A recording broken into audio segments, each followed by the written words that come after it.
that science just proves that God exists. And we're about to see what. There we go. So what will Webb do? So these are 4 areas and science areas, so to speak, that NASA created Webb to provide answers to. I won't go through and read all of this, but essentially we'll explore the early universe. So we want to know what happened right after the Big Bang, right? After God said, let there be life, after he breathed the heavens, right? What happened? We don't know. And Webb will be the first scientific instrument to be able to help us answer that question. What happened to galaxies over time? Believe it or not, NASA and many other space agencies around the world do not know how we got here, how the complete picture of how our universe was formed, the stars and galaxies, and how all of these things work. So this is one of the steps that we're taking to figure out how did all these things create and how did they last over time and what causes them to shift. Star life cycle, this is going to be able to help scientists look past stars from billions of years ago, look through dense, deep clouds and see many other stars, maybe planets, exoplanets that we've never been able to see before, and help us to better understand how our planetary system came to be.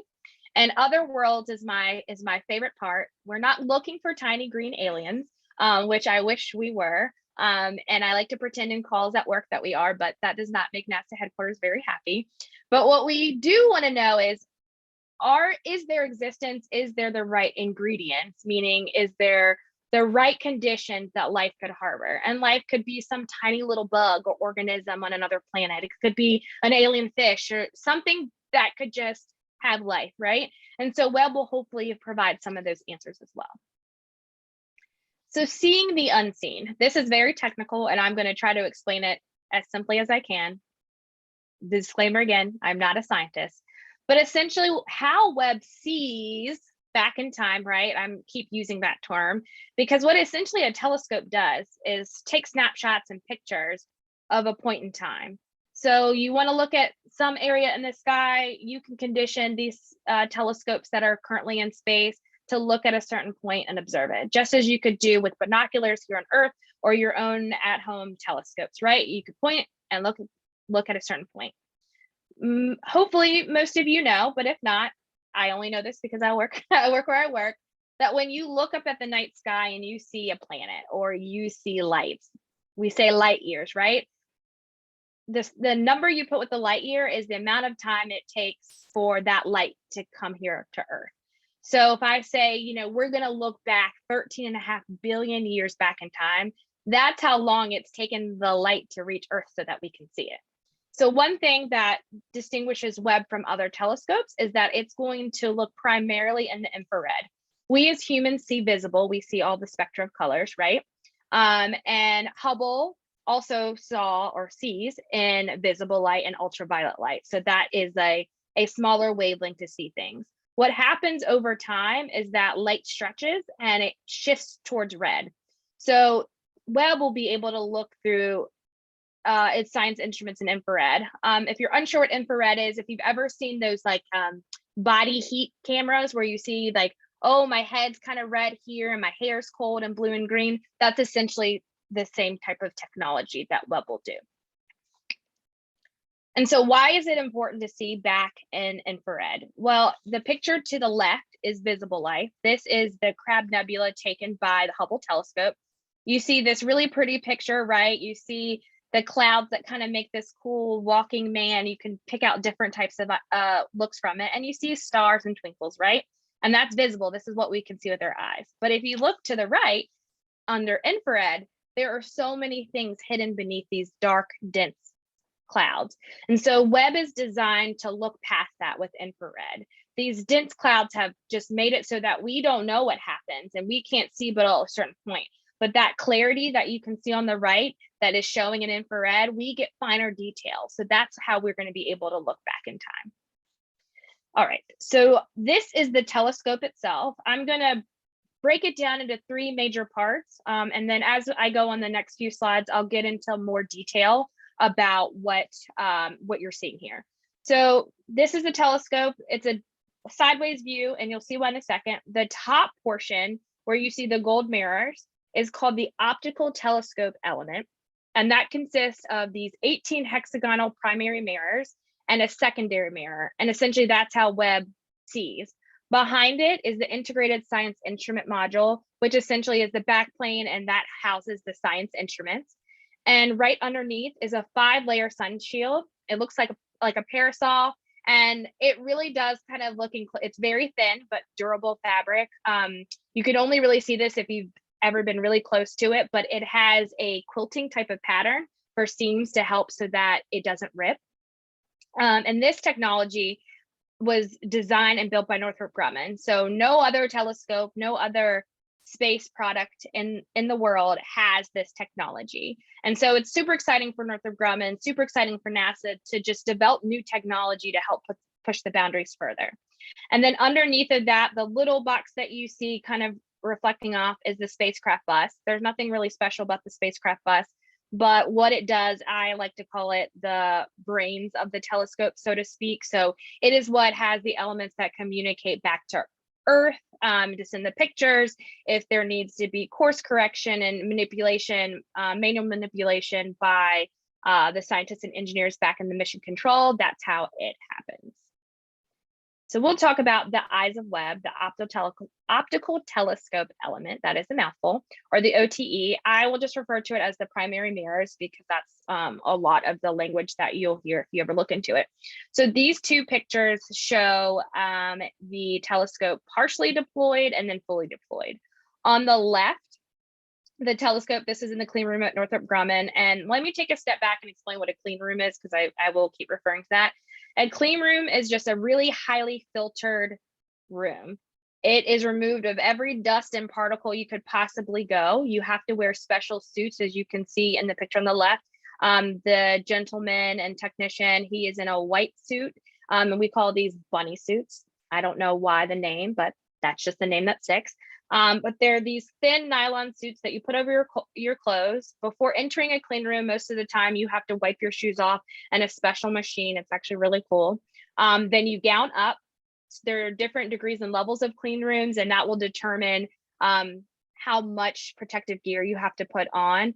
I forgot the level of this specific clean room that Webb was in, but it was built specifically for this telescope because no clean room in the world could fit the full telescope in there.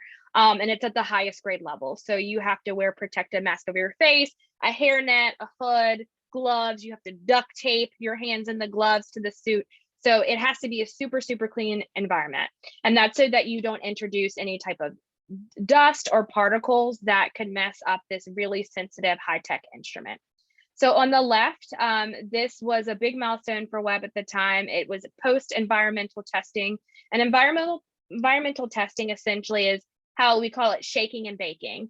So it is to test a spacecraft or science instrument that's going into space to make sure it can withstand the vigorous journey to space. So we have thermal vacuum testing. That particular testing goes and tilts the spacecraft different ways. It changes the temperature in there so that you can see, can your engineering design survive the temperatures, right? Can survive all of the elements that you have to do. So there's several different testings that happen to every type of spacecraft, space instrument before it launches into space to make sure that it can withstand that. So this deployment on the left was after it had gone through some checkouts and gone through testing. It deployed essentially by itself using manual computers, but deployed the secondary mirror.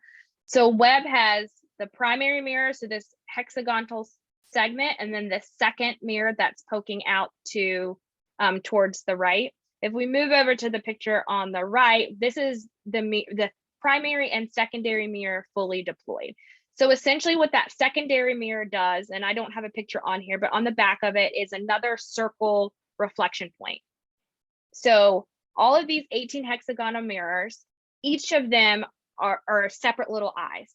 So we liken it to the technology, and actually part of this technology has been borrowed in the optical world. They have actuators in the back, and these little actuators fine tune each of the different hexagonal segments so that you get one picture. So while they act as all individuals, they fine tune into one picture. So whatever Webb is seeing in space and that infrared light that hits it on that primary big segment, excuse me, it bounces that light and image off to the secondary mirror. And then if you look right in the center, it's in both pictures, you see that little mini piece. The science instruments are housed there. So sees the picture, bounces it off, goes into that middle part, and then the back plane in the back of this portion of the telescope is where the science instruments are. So it's seeing, it's collecting that data, it's filtering it through all the things it's meant to do, and then it will go down to the spacecraft bus. I call it the non-impressive box, but it really does everything. There's just nothing special. Every spacecraft has a spacecraft bus, but the information goes there. And I don't like to say instantaneous because there's always a slight delay, but almost instant, the data comes back to Earth. And so that's the super cool part. The other part about this section of the telescope, in order for the telescope to work, it has to be very, very, very, very, very, very cold. So after Webb launched, it used its fuel to get to the orbiting point, and I'll get to where it's at now and where it's going in a few slides. But to get to where it's at, it was really hot. It had to use a lot of energy, and the heat that comes from the spacecraft box and the instruments, Webb needs time to cool off before it can operate. So in order for the telescope part, which is this top part that you're seeing here, operate, it has to be minus 370 degrees Celsius. Really, really, really, really, really cold, cryogenic cold. And so that is how this telescope operates, as being very, very cold. So here is the second half of the telescope, and it is the 5-layer Sunshield. We like to say it's telescope sunscreen because all 5 of these layers combined essentially would be equivalent to 1 million SPF in a sunscreen, which who needs that much, but you do when you have to operate at minus 370 degrees Fahrenheit, right? So this 5-layer Sunshield, as you can see in that picture to the right, is about the size of a full-length tennis court. And then standing from bottom to top of the telescope in this configuration is about 5 stories high. So this telescope, when I say it's massive, you saw in that original picture, I look like a little peanut. I was on a lift to get me in the photo. Actually, not this lift that you see in the photo on the left, this actual one, and probably around that height. This picture doesn't have it. Hopefully I have some in the deck, but for size and scale, like you standing next to it, you look like a little ant. It is just massive. The point of this 5-layer Sunshield is to help make the telescope part really, really cool. The other part of this is that as Webb is orbiting, and it's going to a section called Lagrange point 2. I'll get into further what that is and what that really means for everything. But this underneath is the hot side of the telescope. So the top side is the coolest side because it has to be cold to operate. And all of the heat, the radiation, everything, infrared light, anything that could potentially make the telescope heat up is underneath of the 5 layers. So on the 5th bottom layer, that is where it's absorbing the heat. And so as you go up, the heat is reduced, trying to keep the telescope cold. And so that's the really cool thing about this, is that there was, I think, about 178, something in that ballpark, failure points for just the 5-layer Sunshield. There was a lot of ways this could have gone wrong, right? I say that now as a sigh of relief because it's fully deployed, but holding your breath along the way, seeing the deployment sequence, and I do have a slide so you can see how that works too. So that's the important part about the 5-layer Sunshield. All right, so Webb's journey. This slide essentially just shows from launch from Earth all the way to its orbiting point, what Webb does. As you see at the top left, it leaves Earth, and in this bottom left picture, the little top shell separating is called the rocket fairing. And so every spacecraft that's launched, you see these huge big rockets, but only the top portion, which is actually big but tiny compared to the rest of the rocket, houses the spacecraft or the instrument there. So Webb was folded up like an origami and open like a transformer. So as you see from the top left going down to the bottom right, you see it unfolding. It had a very specific deployment sequence for it to deploy safely. And it took about 2 a little less than 2 weeks, around 2 weeks for it to fully deploy. And it's going to take a month for it to get to its orbiting point of Lagrange point 2. Now, journey to the unknown. I keep talking about the Lagrange point. So James Webb is traveling 1 million miles away from Earth to Lagrange point 2. Lagrange is named after a mathematician in the 1800s, I believe that's the timing, where he was figuring out the point at which objects go out and they follow one another. That's the simplest way. Again, not a mathematician and not an engineer, but that's the easiest way I understand it. And you see it in the picture on the right. You see Webb at that L2 point. And I mentioned before that 5-layer sun shield is what is keeping the heat. So as you see in that picture, the sun, the moon, and the Earth will always be at Webb's back or underneath, right? And so Lagrange point 2 helps Webb stay in that orbit. So it's always orbiting with Earth and not around the sun. Or it moves around the sun with Earth as it moves around the sun. So everything's always in linear with it behind its back. So my hand's Webb, this is the sun, the moon, the sun and the moon and Earth, and it's traveling with it. And so this allows the satellite to protect itself at all times. James Webb versus Hubble. So there are a few key differences about James Webb and Hubble, the size being the biggest thing.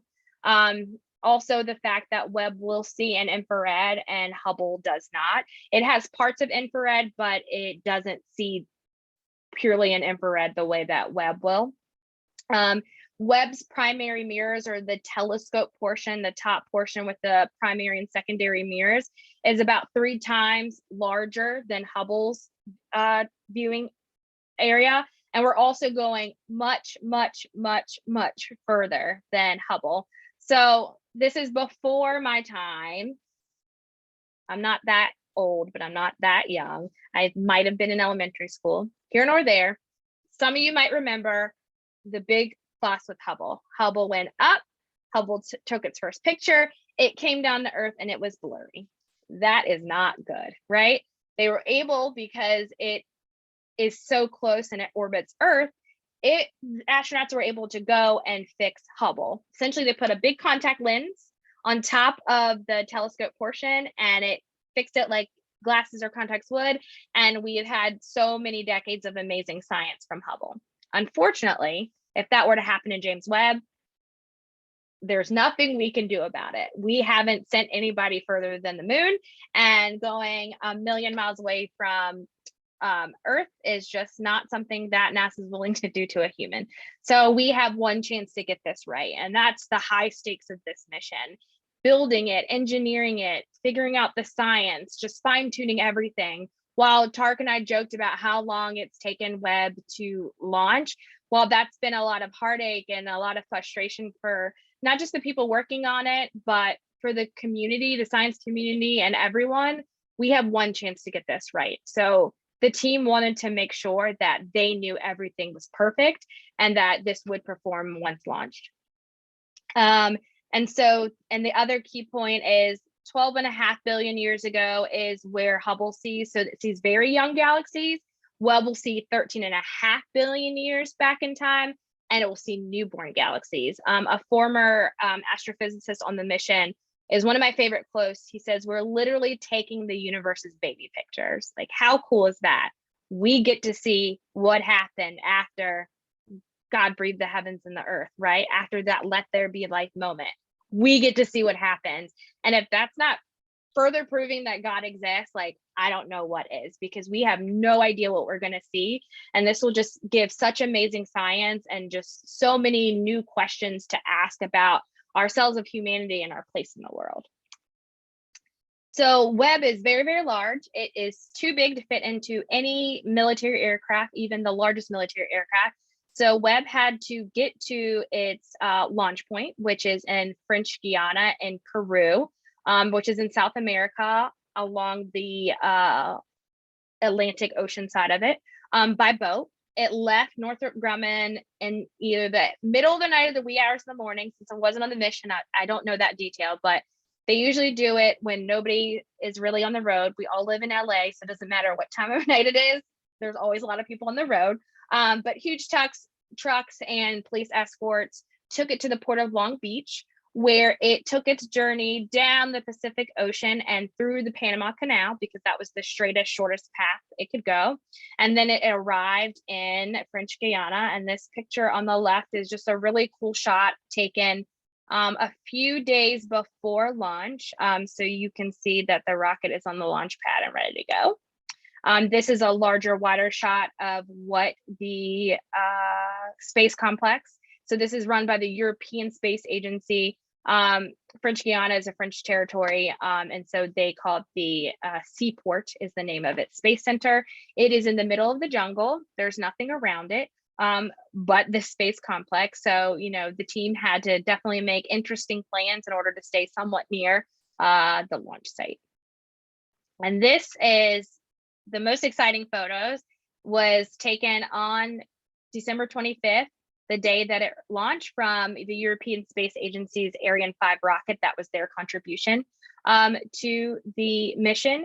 The reason why they picked French Guiana for launch is that it is closest to the equator, and for the orbit trajectory to get to Lagrange point 2, it provided the shortest route possible, which was really great. And this, tears shed in this moment, this is the last image you will ever see of Webb on Earth.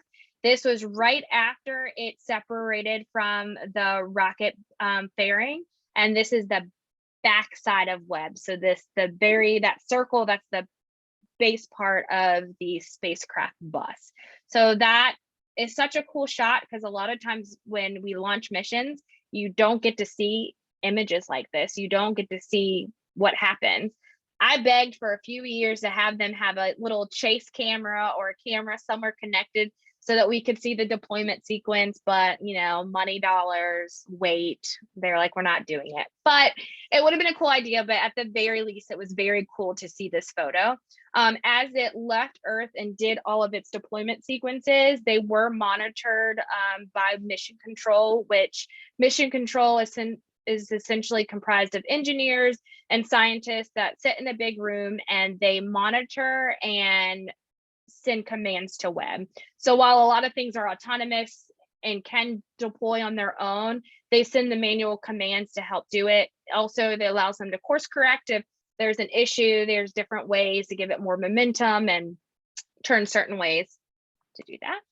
And so where is Webb now? It is currently fully deployed, so it's in its full form in space right now, and it's traveling to L2. It should get to L2 by the end of this month, is what they're projecting.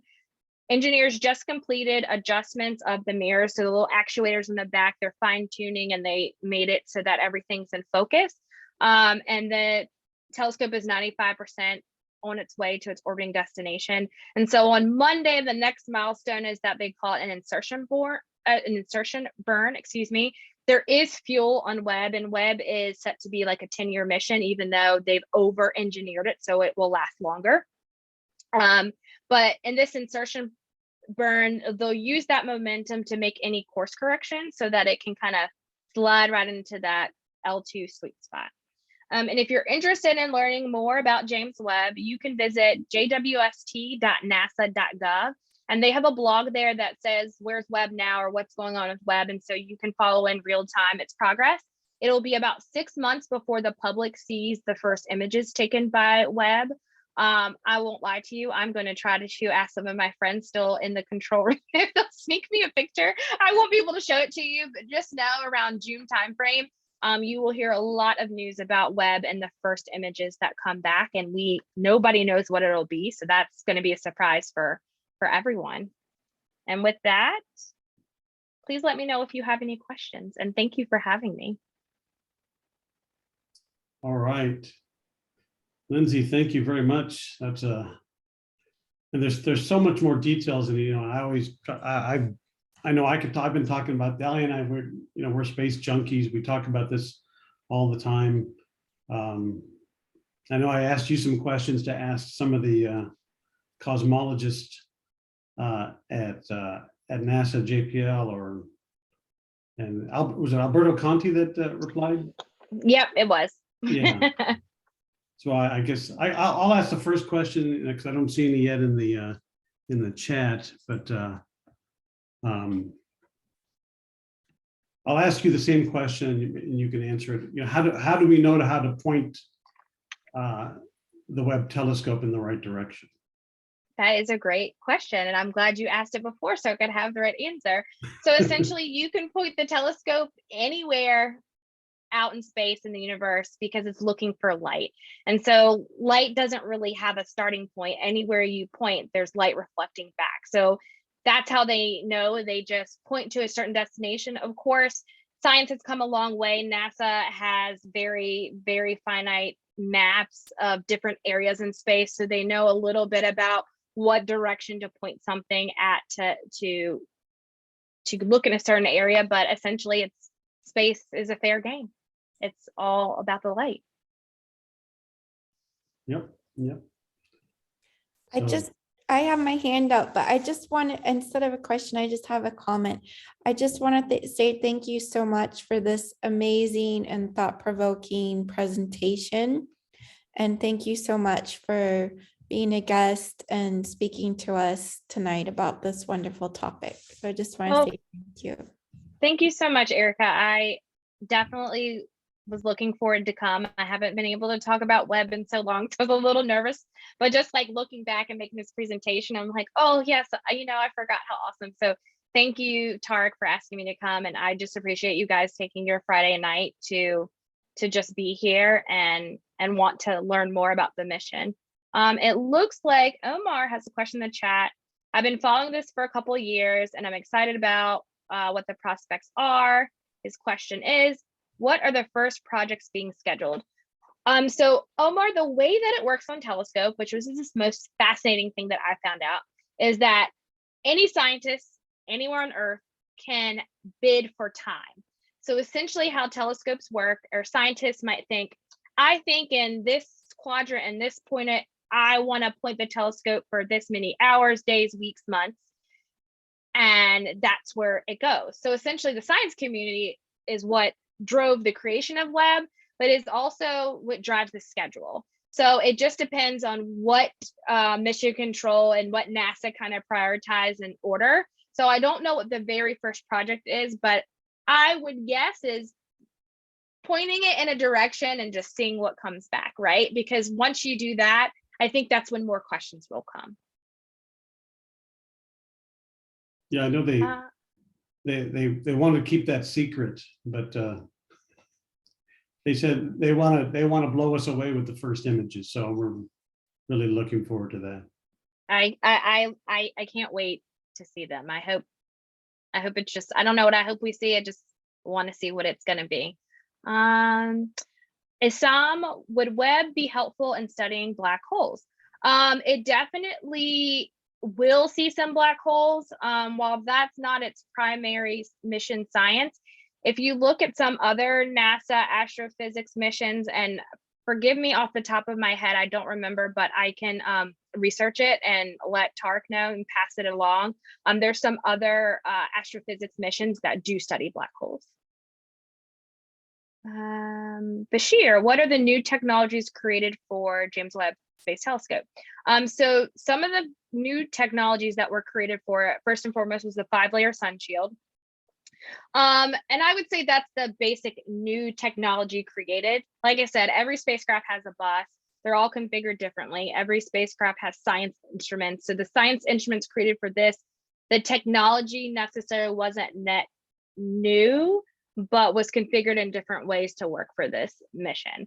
There are some spin-off technologies from Webb, and one of them that I mentioned is in the optical element and how opticians look. And, you know, if any of you, I'm blind as a bat, I have contacts on, but you go and like, can you see this? And now you have like automatic ones where you just look in it and your eyes kind of zoom in and out, and there you go. There, it prints off what your vision is. So that was taken from some of the technologies of James Webb, amongst others. And I'm going to tell it, there's a great, there's a lot of movies and videos made on the web, but one of my favorites is called Into the Unknown. It's a documentary. It's a little bit out of date because, you know, the launch dates were originally a lot sooner, like 2011, 2017, got pushed back till, December. But if you can find the documentary Into the Unknown, Nathaniel Kahn was the filmmaker that made it, and it is on YouTube. It's about, I think it's 30 minutes or so. I'm going to put it into the chat. And they also have a sequel to it too. I don't remember the name, and I haven't watched it yet, but he filmed some of it while I was still at Northrop Grumman. So Into the Unknown was about the making of the telescope and the people and kind of what it's going to do. And then the second half of it, or the sequel to it, dives deeper into kind of getting prepared for launch and the challenges that the mission faced. Into the Unknown talks a bit about the technology that they had to invent to get Webb to work. I mean, the folding of it is a whole another story in itself. Getting it into space, because it was too big to fit in any other rocket, so they had to fold it origami style. Absolutely. Omar, how many people were involved in bringing JWST to fruition, from the folks that conceived to the engineers to everyone else? I would say over the life of the mission, thousands. I would probably guess hundreds, at least 100,000 people over the life of the mission who've come and gone, worked on this. The people that conceived it, how kind of the base idea of Webb came to be in most space missions is they have something they call the decadal survey. So every 10 years, they put out a survey to the science community, and they vote and bring up what are the big things that they want to know about. And NASA looks at these and ranks them, and that's how they plan for missions. So the questions of the science mission of, like, we want to look back in time to the beginning of the universe. We want to know how our stars and galaxies are formed in our universe. We want to know if there's signs of life. Like, all of these different questions have come up in the decadal survey. And from then, people can propose missions. So Webb was a mission proposed out of the results of the decadal survey.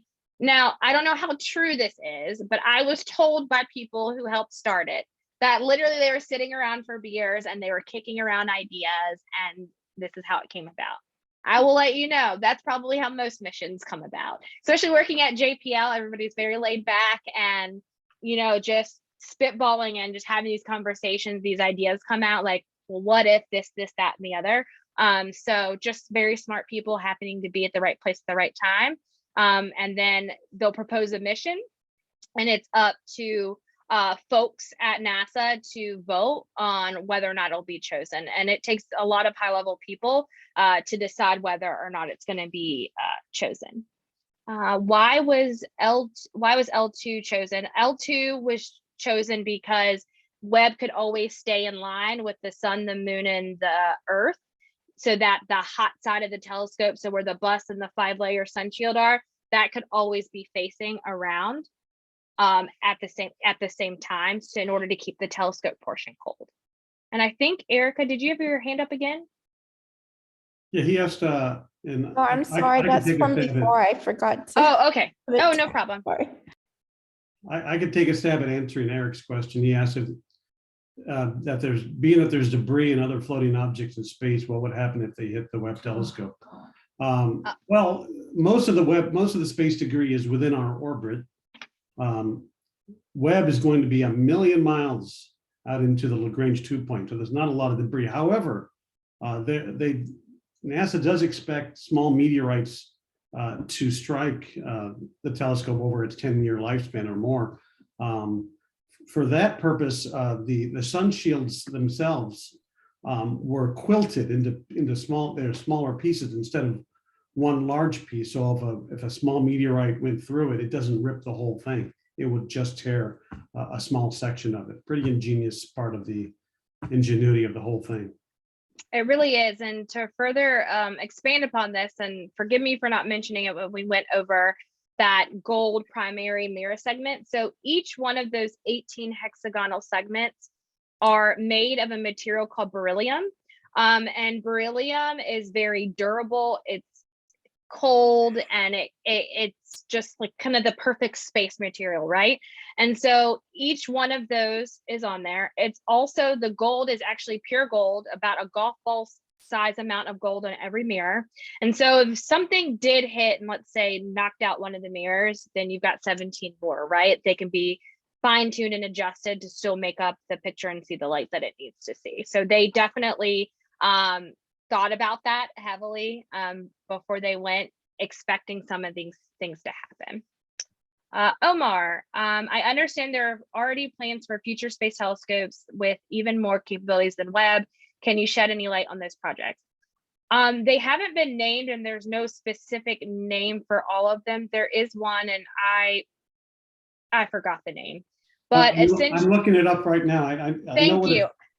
I know I'm what like it's looking called. at it, and I just forgot the name of it. Of course, MR, you would ask me that question. But the next telescopes that go after Webb are going to be even bigger.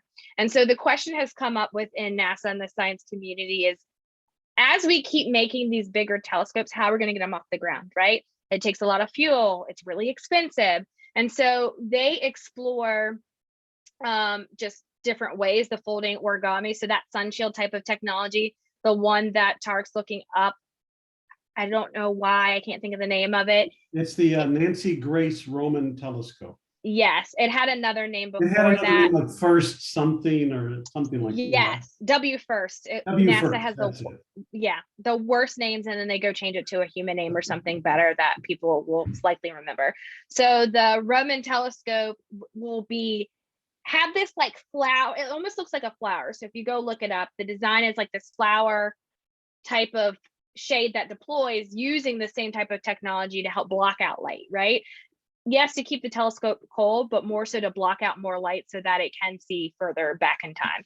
So those are the type of projects. But yeah, so as these telescopes, and it'll be bigger than Webb. So as these telescopes get bigger, they're thinking, okay, are we going to have to teach astronauts or teach more engineers and scientists to be able to go build some of these parts in space, right? Make it modular, build some of it in space so that it can deploy out. And so as, these different ideas come to mind, and as we advance in technology, you would think things would get smaller because of that, but they seem to get bigger. And I think that's like the hanging question of like, cool, what's next? But they keep making it bigger and bigger in the design. And how are you going to get that where it needs to go?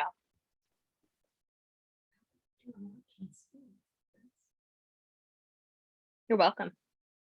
Yeah, my wife Dali, she's asking how can they build stuff in space? Well, how could they do the launching? I mean, you could build it in space because we have experience building and fixing and correcting, but to launch, so they would launch materials like they do on the International Space Station. So we launch materials. I have a mission I'm working on right now at JPL, and that's going to be it's very big, small instrument, so nothing in compared to building an actual telescope, but they just get shipped and the astronauts go and they are engineers and have that technical capability, and they go install these instruments on the International Space Station, and then they work and deploy and they can go fix it. So they're going to have to do it something like that, because you're right, like you can't like deploy a Webb and then people with the Webb to go and do it. It's going to have to be modular and put together in space. But that's many pay grades above me. well, I don't remember the L-Cross program, Lindsay? Yes. That's where we discovered that there was liquid water or frozen water on the moon. So the thought is, that's how they would do it. From the water you can get hydrogen, right? And then if you build a space station on the moon, theoretically you can launch rockets without an atmosphere. So it's a lot less fuel. Okay. And it would be using hydrogen from the water that's found on the moon. Pretty, I mean, it's just that's way in the future. That's probably 100 years. No, it's not that far, Tarik. So if one of the big plans, this was under the last administration. So one thing that happens with NASA, which is like just such a pain, the administrator, the head person at NASA is an elected appointed official from administration to presidential administration. So under the last administration, it was a big push, get us back to the moon. That's all we kept hearing. Your focus is to get us back to the moon. So there's a mission called Artemis that will launch the next man and first woman to Mars, to the moon. But while going there, other than saying we're going back, there is a scientific purpose, right? They're seeing, well, what kind of conditions can we practice out astronauts being able to live longer term places? Because the idea is the next mission will go to Mars. Like NASA's focused on getting people to Mars, right? We have rovers and we have rovers, essentially, all that's there. Rovers all over Mars, right? But they want to have people. Like the Mars is working on their next mission called the Mars Sample Return, that the latest rover, Perseverance, its prime mission is to go and collect samples, and it's housing them so that a fetch rover can go get it and we can have it sent back to Earth, so we can have these physical samples that come from Mars and not just, debris from an asteroid that happened to fall somewhere, and we make these big educated guesses based on its chemical makeup that they're from Mars. So we'll see. Omar, in terms of exoplanets, are there any plans to try and find exoplanets with JWST that could harbor life? So not its primary mission to look at exoplanets, but it's one of those things that there will more than likely be those that are there.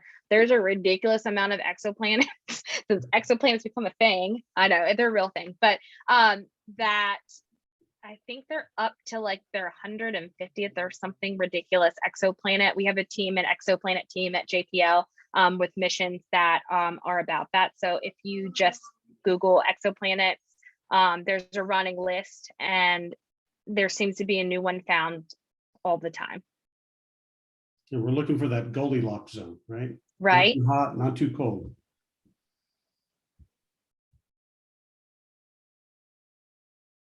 All right. Any other questions, comments?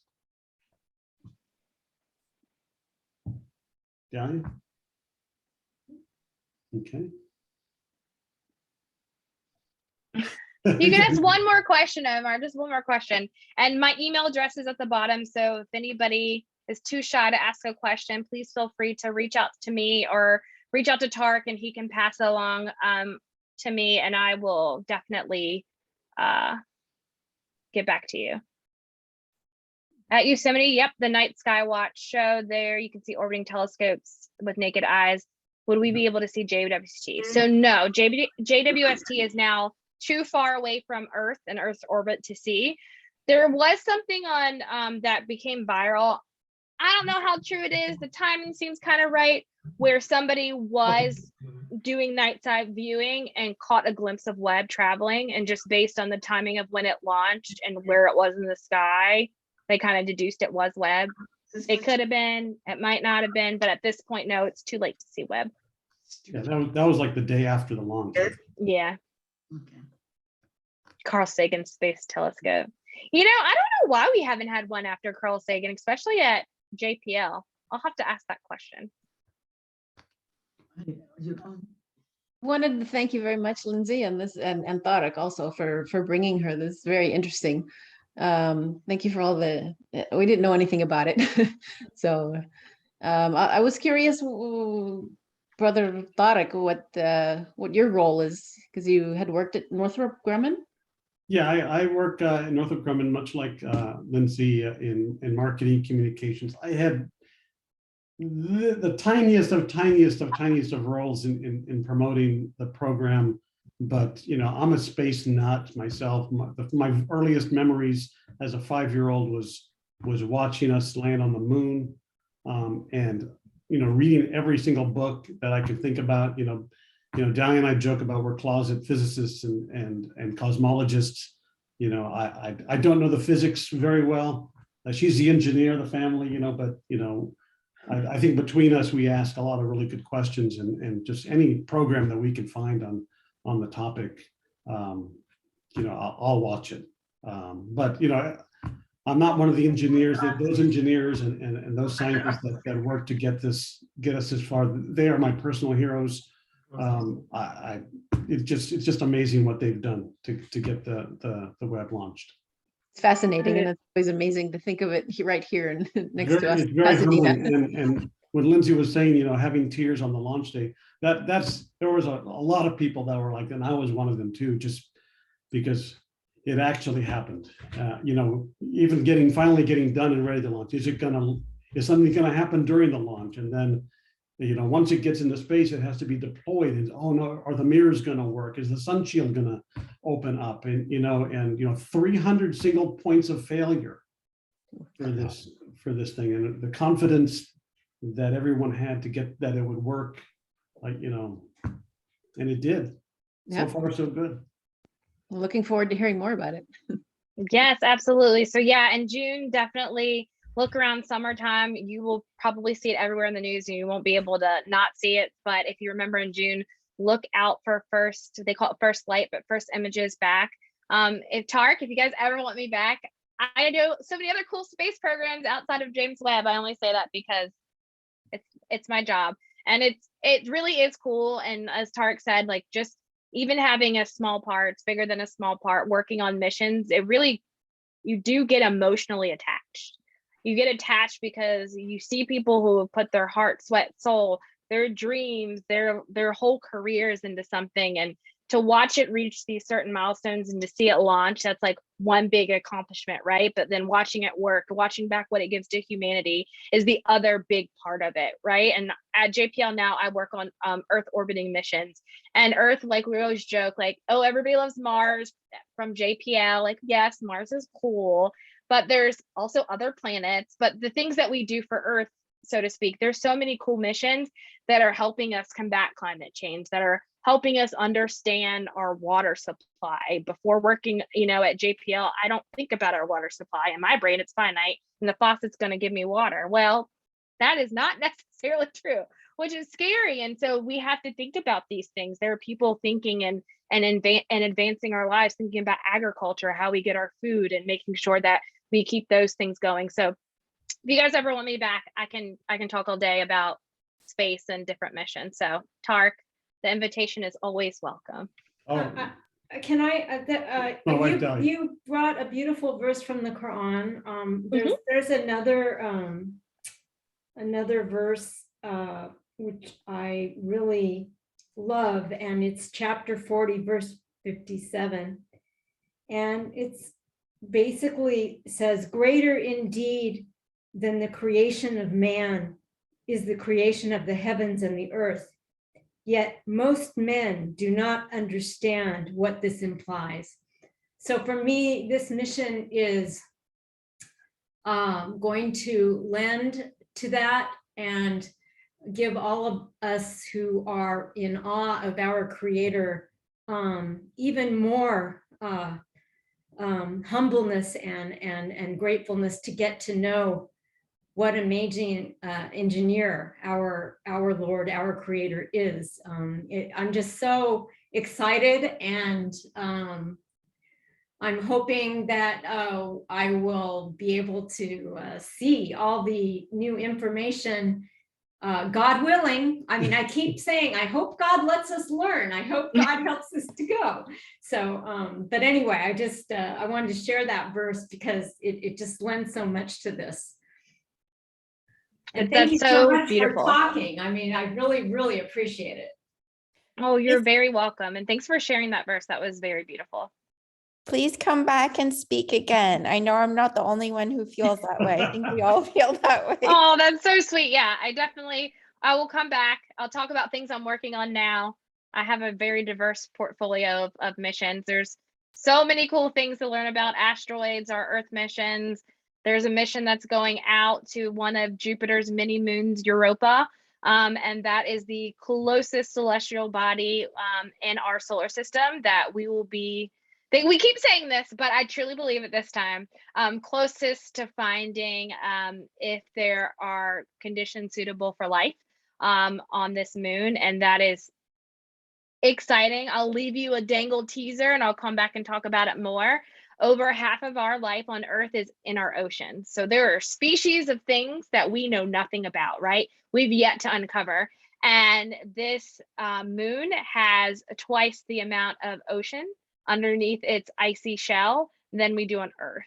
So just think about that. If over half of our life here on Earth is in the water, just think about what could be underneath. I am hoping for a giant squid, an alien squid. The lead scientist on that mission was like, yeah, right, but that would be cool. but he doesn't know and I don't know. So we'll just have to see. And that mission launches in 2023. So that'll be a few years from now, but that's definitely a mission to watch. Definitely a trailblazer solar system mission for JPL and for NASA. So I'll leave you with that. Okay, that's awesome. The one thing that blows me away the most is that, you know, people are saying, oh, is the Webb gonna find aliens, right? Like green people or whatever. You know, we haven't even found not even plant life, not even bacteria, not even a fossil of anything anywhere in our universe except on Earth. So, you know, if we find a bug, if we find mold, A piece of grass. yeah, mold or grass would be, I think, and maybe you know about this, Lindsay, I read that NASA had a talk with some religious communities about the possibility of how to respond if and when we find life outside of Earth. I didn't know that, but Yeah. that makes sense. There are other religions that do base, their theology off of, evolving to different planets and other types of things. And yeah, that would rock a large amount of communities, right? Yeah. To challenge someone's faith. Like nobody wants their faith challenged, right? Like we have conviction for what we believe in, right? And so that would just be devastating to groups of people. But like you all, I believe our creator is amazing and that we have so much that he wants to reveal to us. And this is just like this little tiny window. And we always forget, like, we as humans are very self-centered. We are not we can't possibly be the only universe. I can't believe that God would just be like, I'm just going to have this small little thing here. And this is what it'll be. There could be other universes, other people like us out there elsewhere. You never know. So that's always the exciting part about when you look into the sky. You just don't know. You don't know. All right, any last questions? And while we wait, I'm going to show you I gave you my lapel pin, which we can't find anymore, but I do have a patch for the mission patch for JWST, so you can't have that one. You can't have that. I'm getting some goodies from launch, so if I get duplicates, Tarik, I'll share one with you. Awesome. Thank you so much. You're very welcome. We had a giveaway day at Northrop Grumman, but it was on a Friday when no one was there. So of course nobody got anything. Well, some people went in. Why? I refuse to leave my house to go to work. So far, still working out in my favor. Okay. Awesome. Lindsay, Well, thank again, you, everybody. Thank you again very much for coming and presenting on just, I can't tell you how much it means to me. It's just a very personal and professional project, but program, and really looking forward to what it brings in the future. So let's give another round of applause for Lindsay, please. Thank you. Thank you so much. You're very, very welcome. Feel free to reach out. Tarik knows my information. We chat often, so know how to find me. So thank you all. Have a good rest of your night and a good weekend. Thank you. And You're for welcome. our next family night, we'll check your emails. We'll be sending out an invite shortly. Until then, Assalamu alaikum. Peace be upon you. Thank you, Lindsay. God bless you. You as well. Thank you all. Thank you. Keep up the good work. Thank you. You're welcome. God bless you. Okay, done deal. Okay, it's just you, the only one left. No more people. Yeah, Waleed's there and Paul is there. I don't see them. They are hiding. Oh, Waleed's on mute. He's at a soccer game. That's Oh yeah, he's right there. Yeah. Oh, watching the ball. That's all right. Okay, Nana, was that right up your alley, Nana? That's what? Did that? It was pretty good, but it was, again, it's the top of my head. That's all right. That's okay, I don't have Mom. sense in my brain, but that's all right. It's okay. Love Yeah. you. But it's good to watch and good to see. Inshallah. Alhamdulillah. All right. Okay. All right, you guys, night, night. Love you. Love you, you. Mom. Love you, Baba. Say hi, Baba, say hi to him. Hello there. Bye, Dad. Love you. I'm getting Thank you, Tarik. Trad, Mr. Trad, thank you very much. This is my brain Muhammad is Bashir. sweating. Thank you. All right. Good to have you. Okay, Yeah, salam thanks. Appreciate it. All right, everyone. Assalamu alaikum. alaikum. I don't know what to go from here.